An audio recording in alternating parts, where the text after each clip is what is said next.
कहाँ तक पहुँची हो? इसका मतलब और 15 मिनट लगेंगे। बैठने की जगह मिली? नहीं, आज छुट्टी है। ठीक है, तुम आओ।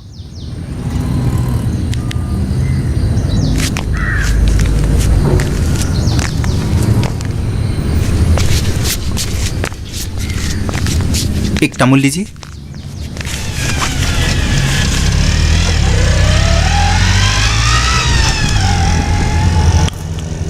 कितना हुआ? 3 रुपये। 3 रुपए एक तमुल का?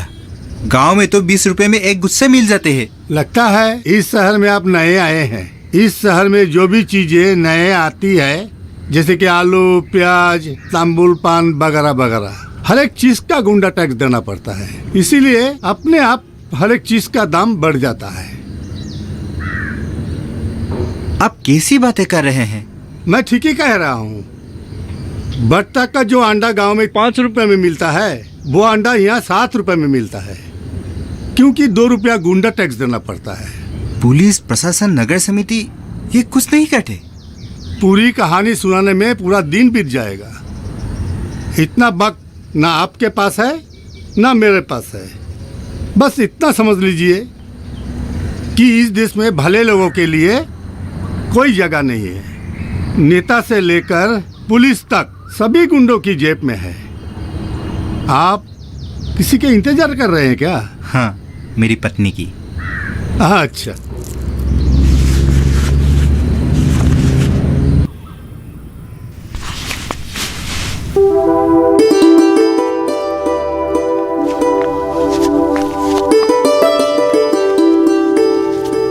क्या देख रहे हैं? तुमको। क्यों? पहले कभी नहीं देखा? कितने दिनों के बाद आज तुम्हें जी भर कर देखने का मौका मिला है। तो छोड़ क्यों आए थे? क्या मैं तुम्हें छोड़ आया था? और नहीं तो क्या। लेकिन तुमने तो कहा था तुम्हारा सपना गांव, परिवार और समाज के लिए है। मेरा सपना आज भी वही है। तो फिर क्यों आई? हम पति पत्नी हैं। भले ही हम दोनों के सपने जुदा हैं, लेकिन एक दूसरे के सपने को पूरा करने के लिए हमें एक दूसरे की मदद करनी ही होगी। अगर मेरा सपना पूरा हो गया तो गांव लौट जाने का तुम्हारा सपना नाकाम हो जाएगा। आप सफल तो हो जाइए, तब आप भी मेरे सपने को पूरा करने में मेरी मदद करेंगे। क्या ऐसा हो सकता है? हाँ, इस दुनिया में नामुमकिन क्या है। निजरा, फिर कहता हूँ, तुम ही मेरी शक्ति हो, मेरा हौसला हो। रहने दीजिए, अब आप मेरे लिए एक बाल्टी पानी ला दीजिए। पहले दिन ही अजनबी लोगों के साथ कतार में लगकर पानी लाते हुए मुझे शर्म आएगी। ठीक है, सुबह मैं पानी लाऊंगा। दोपहर शाम को नले के पास मर्द नहीं रहता, सिर्फ महिलाएं रहती हैं, जिनसे तुम जान पहचान कर सकती हो। हम जहाँ रहते हैं वहाँ के पड़ोसियों को पहचानना बहुत जरूरी होता है। आप कितने लोगों को पहचानते हैं? 3 परिवारों से मेरा परिचय है। ऑफिस जाने से पहले मिलवा दूंगा। तो फिर आप बहुत कम लोगों को पहचानते हैं। तुमको तो पहचानता हूँ। क्या आप सच में मुझे पहचानते हैं? क्यों? कोई शक? पता नहीं। इसका मतलब तुम दोनों के शादी के अधिक दिन नहीं हुए हैं। पिछले 5 तारीख को 6 महीने हुए हैं। इतने दिनों तक मायके में ही थी? सास ससुर के पास थी। आज के दौर में अधिकतर बहुएं सास ससुर को साथ में रखना नहीं चाहती। अगर पति शहर में काम करते हैं तो सास ससुर को साथ में रखने का सवाल ही नहीं पैदा होता। किराए के घर में किसी तरह गुजारा करना पड़ता है। यहाँ की महिलाएं कुछ काम भी करती हैं या? घर का सारा काम तो महिलाएं ही करते हैं। बच्चों को जन्म देने से लेकर उनका पालन पोषण करना, उसको स्कूल ले जाना, लेकर आना, घर की सफाई, खाना बनाना, नल से पानी भरना।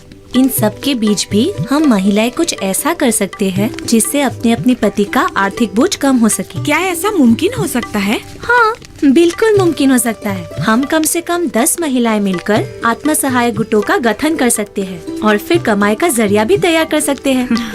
आप लोग एक काम कीजिए, क्या? कल सुबह ठीक 11 बजे कुछ कुछ महिलाओं को एकत्रित कीजिए। मैं उन सबको समझाऊंगी कि एक गृहिणी स्वावलंबी कैसे बन सकती है। हाँ, मैं आज ही सबको खबर कर देती हूँ। हाँ चलो। ठीक है।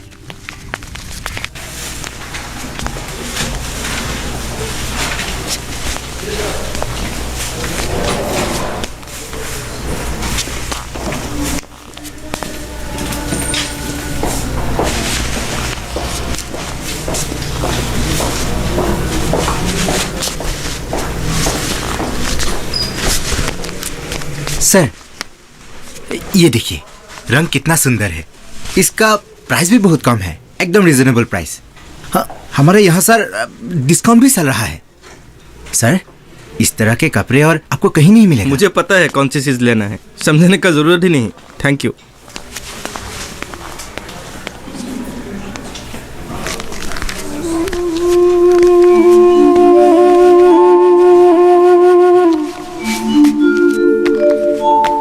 क्या हुआ दीपू, ग्राहक बिदक कर चला गया? तुम कभी कामयाब सेल्समैन बन नहीं पाओगे। अपने आप को सुधारो, वरना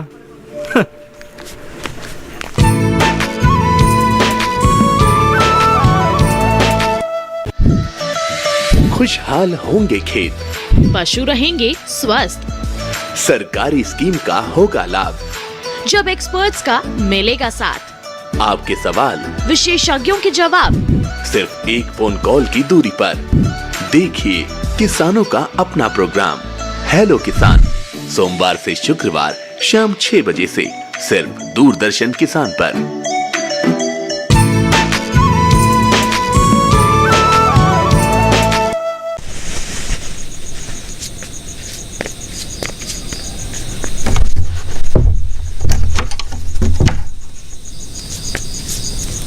लगता है मैं कभी कामयाब सेल्समैन नहीं बन पाऊंगा। पिछले 4 महीनों से मैं इस दौर में काम कर रहा हूं, लेकिन मैनेजमेंट की कसौटी पर कामयाब साबित नहीं हो सका हूं। आप दिल क्यों दुखा रहे हैं? आप व्यवसाय के क्षेत्र में नए हैं। जब अनुभव बढ़ता जाएगा तब आपको कामयाबी भी मिलती जाएगी। असल में मैं सेल्समैन नौकरी करने के लिए शहर नहीं आया था। पिछले 8 महीनों में कितनी जगहों पर कोशिश करता रहा हूं, लेकिन कोई फायदा नहीं। मामूली ग्रेजुएट के लिए कोई नौकरी नहीं है। मजबूर होकर मैंने ये नौकरी पकड़ी, लेकिन मीठी मीठी बातें कहकर सामान बेचने की कला में आज तक नहीं सीख पाया। आप चिंता मत कीजिए, धीरे धीरे सब ठीक हो जाएगा। मैं अपना ही दुखड़ा रोता रहा। तुम बताओ, तुम्हारा दिन कैसे गुजरा? हम लोगों ने आत्म सहायक गुट खोलकर बैंक में खाता भी खोल लिया। पता है, बैंक मैनेजर ने हम लोगों को 2 सिलाई मशीन खरीदने के लिए 10,000 रुपए का कर्ज भी दिया। बस मशीन आते ही सिलाई का काम भी शुरू हो जाएगा। कुछ महिला को तो सिलाई का काम आती भी है, और जिनको नहीं आती उन लोगों को ट्रेनिंग दी जाएगी। इस कॉलोनी के बच्चों, महिलाओं, इन सब के कपड़े सीकर ही अच्छी आमदनी हो जाएगी। निजरा, तुम बहुत समझदार हो।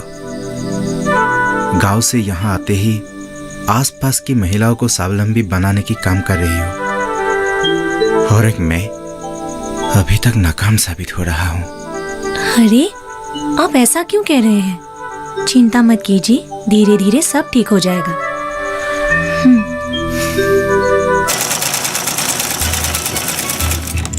अरे केतकी बाई देव, हाँ, आगे कुछ नया ऑर्डर मिला है क्या? हाँ, 5 वाली कॉलोनी में जो स्कूल है, हाँ। वहाँ का यूनिफॉर्म बनाने का काम मिला है। हो, कितने सिलने होंगे? अब फिलहाल 300 का ऑर्डर दिया है, बाद में 100-150 का और जरूरत पड़ सकता है। बच्चे स्कूल कब से आएंगे? स्कूल वाले कल बोलेंगे, उसके बाद ही हम माप लेना शुरू करेंगे। हमारे कुछ सदस्य बाहर गए हुए हैं, लेकिन हम सबको मिलकर यूनिफॉर्म सिलने होंगी, तभी जाकर इतने बच्चों की यूनिफॉर्म बन पाएंगी। हाँ, मैंने सुबह ही सबको बोल दिया है। परसों सुबह सब लोग इकट्ठे होंगे। मैं एक काम करती हूँ, आज जो कपड़े डिलीवर करने हैं उन्हें सब मैं अपने साथ ले जाती हूँ। आज मेरी तबीयत भी कुछ ठीक नहीं है। क्या हुआ, बुखार है क्या? पता नहीं, सर भी दर्द कर रहा है। तो फिर तुम घर चली जाओ, सलवार कमीज का डिलीवरी मैं दे दूंगी। आजकल मच्छर इतना ज्यादा बढ़ गया है, डर लगता है। कहीं तुम्हें डेंगू ना हो जाए। बाद में तुम पति के साथ डॉक्टर के पास होके आना।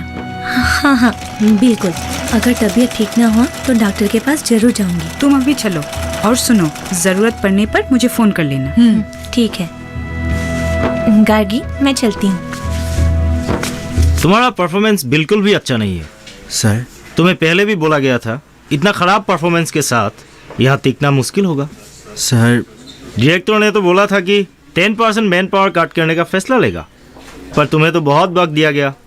अब मैं कुछ नहीं कर सकता। मतलब सर क्या? समझे नहीं? तुम जैसे बहुतों को नौकरी से निकालना पड़ेगा। सर मुझे भी अफसोस हो रहा है, कंपनी किसी को भी निकालना नहीं चाहती। तुमने हमारे कंपनी में काम किया 8 महीना, उसी में से 2 हफ्ता ट्रेनिंग, और उसी में ये इधर उधर करके गया 1 महीना, और हफ्ते की छुट्टी पूरे 1 महीना। तो तुमने हमारे कंपनी में काम किया 6 महीना, सैलरी लिया 8 महीने का। तो समझा कंपनी का नुकसान? लेकिन सर मैं तो सेल दे रहा हूँ, मानता हूँ पहला 2 महीना खराब गया, मुझे मत निकालिए सर। अच्छा, 10 घंटे हमारे स्टोर खुला रहता है। तुमने एवरेज कितना सेल दिया बता सकते हो? नहीं सर। हिसाब ही नहीं रखते हो, इसी से पता चलता है तुम कंपनी के लिए कितना लॉयल हो। और तुमसे उम्मीद ही क्या कर सकते हैं? इसीलिए हम लोग। इसीलिए क्या सर? 8 बजे तुम स्टोर बंद होने से पहले अकाउंट सेक्शन में आके अपना हिसाब कर लेना। और ये लो तुम्हारा टर्मिनेशन लेटर। सर और कोई उपाय नहीं है क्या? मैंने तो बोला ही था, तुम्हें ही नहीं कंपनी ने और 2-4 लोगों को टर्मिनेट किया है। I am sorry. सर आप मेरी हालत नहीं समझ पा रहे हैं। इस तरह निकल दिया जाएगा तो मेरी फैमिली का क्या होगा? मैंने तो बोला ही था, we all really sorry to take this step. लेकिन कंपनी को भी तो जिंदा रखना होगा। 10 को निकालने से अगर 90 जनों की लाभ होती है तो कंपनी वही तो करेगी ना। हाँ, जो बेहतर है वही करना चाहिए ना कंपनी को, है कि नहीं बोलो? गांधी जी ने भी कहा था, काम ऐसा करो जिससे ज्यादा लोगों का फायदा हो। तुम जैसे 10 लोगों को निकाल के कंपनी 90 लोगों की मदद कर रहे हैं। तुम्हें तो कंपनी को वाह-वाह देना चाहिए। सर मेरी रोजी रोटी का क्या होगा? जब मार्केट बहुत बड़ा है लगे रहना चाहिए, मिल जाएंगे। खुद को प्रतिष्ठा किए बिना फैमिली आगे नहीं बढ़ाना चाहिए। नौजवान हो, बात को याद रखो। सर अगर बिजनेस सही होगा क्या आप मुझे दोबारा नौकरी पर रखेंगे? आहा, बिल्कुल, क्यों नहीं रखेंगे। और हम लोग अपने ही एक्स फैमिली को नौकरी नहीं देंगे, मौका नहीं देंगे तो कौन देंगे? Now please get going. Now I still have to earn your today's salary. Please go. All the best. Okay, thank you sir. जाओ।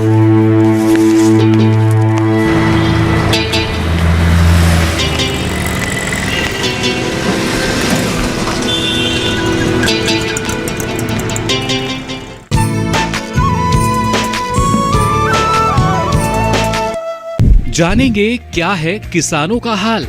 हम पहुंचेंगे आपके गांव। मिलेगा सरकारी योजनाओं का ज्ञान।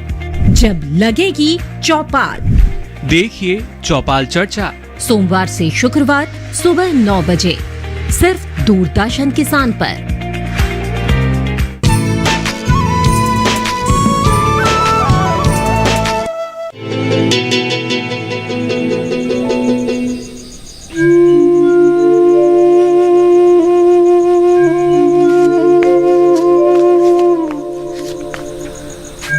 तो आपके साथ बड़ा ही अन्याय हुआ है। अरे सरकारी नौकरी में तो ऐसे एक ही झटके में किसी को निकाल नहीं दिया जाता। ये प्राइवेट नौकरी में इंसानियत नाम की कोई चीज ही नहीं है शायद। आप दिल छोटा मत कीजिए, सरकारी नौकरी के लिए कोशिश कीजिए। आजकल सरकारी नौकरी मिलती कहाँ है? काम कम और पैसे ज्यादा होने की वजह से सरकारी नौकरी बहुत महंगी है। ड्राइवर, चौकीदार, रसोइये की नौकरी के लिए भी 2 लाख तक घूस देने पड़ते हैं। पद और वेतन के हिसाब से सरकारी नौकरी 2 लाख से 50 लाख तक लेकर बेची जाती है।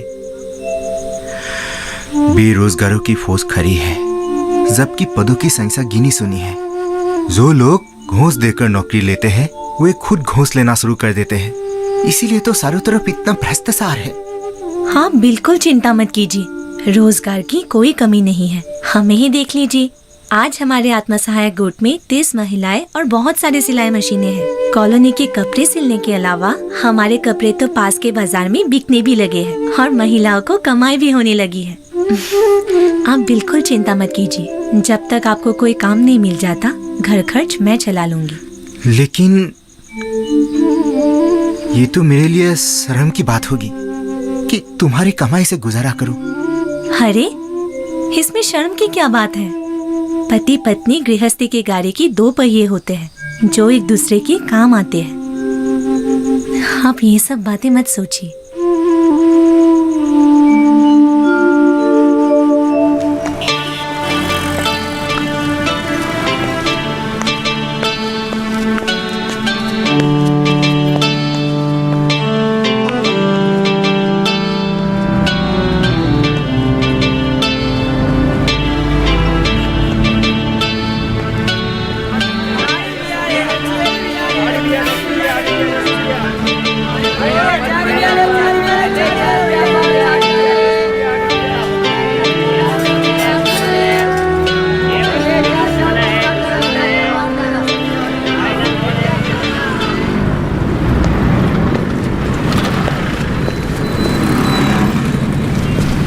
अरे दीपू, कैसे हो? बस चल रहे हैं। आप कैसे हैं? मैं ठीक हूँ, मतलब मस्त हूँ। जमीन के कुछ काम को लेकर यहाँ था, काम भी हो गया। मैं तुमसे मिलने वाला भी था। तुम वहीं पे हो या कहीं शिफ्ट हो गए? हाँ वहीं पर हूँ। वैसे आपका काम हो गया? हाँ हो गया। मतलब जमीन का काम इतनी जल्दी कहाँ से होता है, लेकिन मैं खुशनसीब हूँ। एसडीसी ने आज मेरे कागजात पर साइन कर दिया। जमीन का काम मतलब मैं समझा नहीं। अरे मैंने तो बताया ही नहीं। शहर छोड़कर गांव जाने का मेरा फैसला बिल्कुल सही था। मेरे उम्र के जितने भी लड़के थे सभी ने मिलकर एक गोट खोला और वहां पे सरसों और दाल का खेती किया। और मार्केटिंग बोर्ड तो पहले से हमारे गांव में थी ही। उन्होंने हमारे बाकी बचे फसलों को खरीद लिया। अभी हमारे गोट के लोग एक बड़ी सी जमीन लेकर मछली पालना चाहते हैं। इसी जमीन के सिलसिले में मैं शहर आया था। मैं आपको बता नहीं सकता कि ये बात सुनकर मुझे कितनी खुशी हो रही है। अच्छा बिराजदा, हाँ फिशरी का काम भी आप लोगों का गोट ही करेगा क्या? हाँ दीपू, अब ये गोट ही हमारा प्राण है। और तुम्हें पता है, हमें देखकर हमारे पास के गांव के लड़के भी हमारे गोट में शामिल हुए हैं।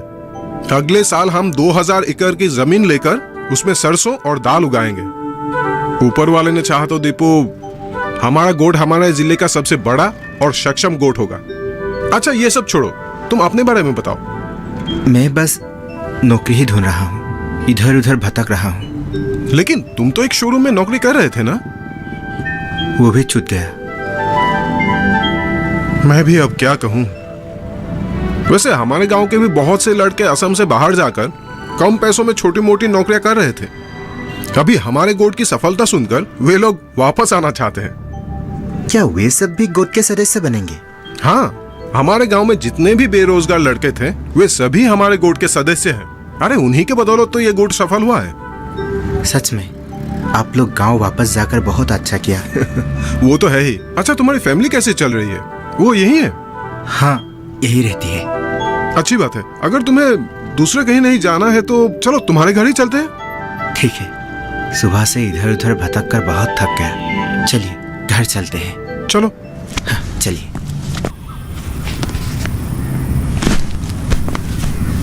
आइए आइए बिराजदार। निजरा, तुम आज बहुत जल्दी आ गई। वो तबीयत थोड़ी ठीक नहीं लग रही थी। सुबह तो नहीं बताया था। अरे चिंता की कोई बात नहीं है। हाँ, ये बिराजदार है। पहले इस घर में बिराजदार पंकज रहा करता था। बाद में ये दोनों गांव चले गए। बैठिए ना। हाँ आप बैठिए। आओ बैठो। हाँ। अगर तुम्हारी तबीयत ठीक नहीं है तो तुम्हें डॉक्टर के पास जाना सही रहेगा। अरे नहीं नहीं, सर दर्द है, ठीक हो जाएगा। अच्छा ठीक। आप लोग बैठिए, मैं चाय बना कर लाई। चाय की कोई जरूरत नहीं है। वैसे मुझे इसे कुछ बात भी करना है। अगर तुम साथ रहोगे तो भी अच्छा होगा। देखो दीपू, मैं तुम्हें पहले ही बोल चुका हूँ, हम अगर अपनी जमीन की उपेक्षा करेंगे तो हमारी कोई वजूद नहीं रह जाएगी। विदेशी हमारी जमीनों पर कब्जा कर रहे हैं। हमारी जमीन खोने का मतलब है अपनी पहचान खोना। पहचान खोना यानी? गांव के नौजवान शहर की ओर भाग रहे हैं।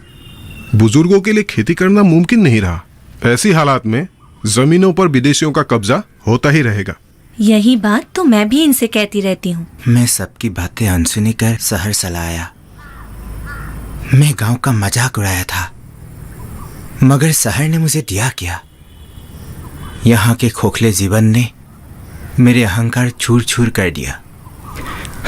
यहाँ मेरा दम घुटता है। क्या आप सचमुच ऐसा कह रहे हैं? हाँ, मैं सचमुच कह रहा हूँ। तो फिर चलिए हम लोग अपने गांव वापस लौट जाते हैं। हाँ।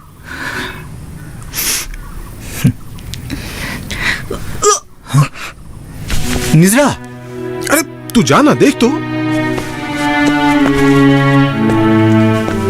आई, बैठिए।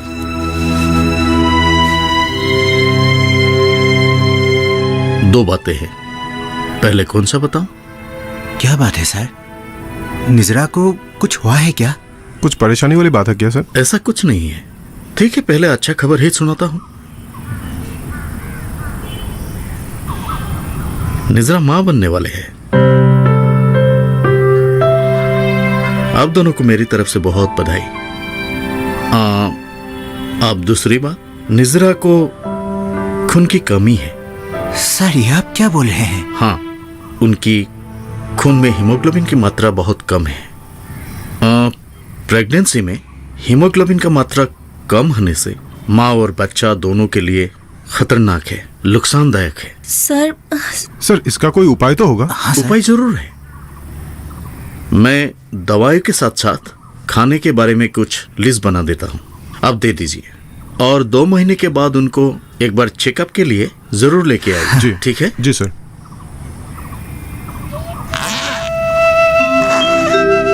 आखिरकार हमें गांव लौटकर जाना पड़ रहा है। क्या आपको बुरा लग रहा है? अरे कैसी बात कर रही हो?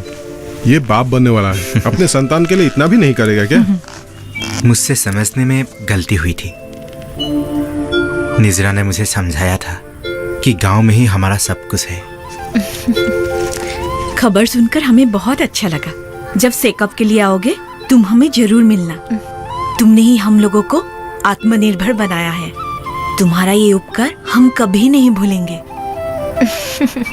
आप लोगों ने जो मुझे प्यार दिया वो भी मैं कभी नहीं भूलूंगी। आप लोग आत्म सहायक गुट को हमेशा जिंदा रखिएगा। जरूर, इस अभियान को हम लोग और आगे बढ़ाएंगे।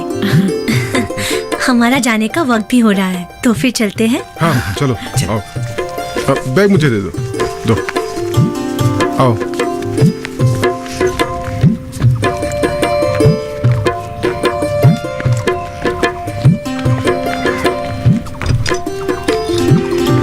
जाने की तैयारी हो गई? हाँ, हो गई।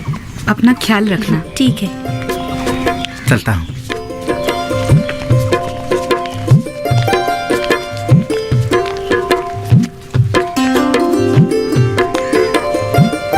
ठीक है, चलते हैं।